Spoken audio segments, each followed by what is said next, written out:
Push that rock, Simpson math. Let's discuss a doubling function. A doubling function is one where the value starts at a given amount and doubles every interval. And you put the given initial amount out front as the coefficient to the function.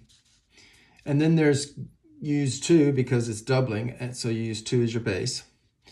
And that means every interval you're going to get, you need this to, every interval is going to create a whole number, and that whole number will double the previous output. So this k depends on the interval, and we'll do an example in a minute, but I first want to point out that this idea of the doubling function could be a quadrupling function. It could be a halving function. If it was a halving function, you make this a half. If it's quadrupling, you make the base 4.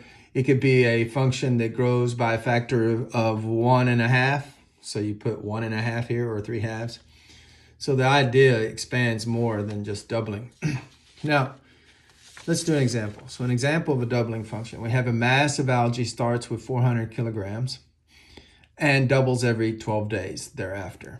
So the initial amount, 400 kilograms, goes here. So our outputs, y, is going to be kilograms of biomass. And t, our input, is just time. I have that here. Days is time, but in this case it's days because it said days. Days elapsed since the initial measurement.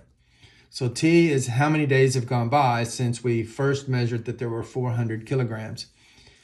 Now, if it's doubling, the base is 2, but it's doubling every 12 days. So the k, the coefficient on the variable, the input variable, would have to be 1/12 because we want it to double every 12 days. So if I put in a 12 here, 12 times 1/12 will give me a 1, and so then it will double to 800. If I wanted to double a second time, well, I'd have to put in 24 days later. 24 times a 12th will give me 2, and 2 to the 2 will be 4, and 4 times 400 will quadruple it. So after 24 days, it will have doubled twice. And so that's why we make this 1/12.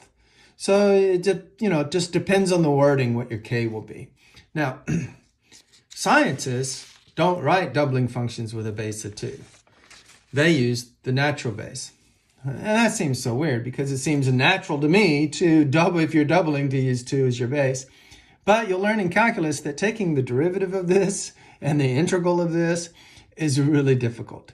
Taking the derivative of this and the integral of this is very easy. And the derivative gives us rates of change. So we can get rates of change quite easily with this, but not so easily with this. The integral gives us net change, or area under the curve. And so we can find that quite easily with this, but not so easily with this. So scientists like to switch to this.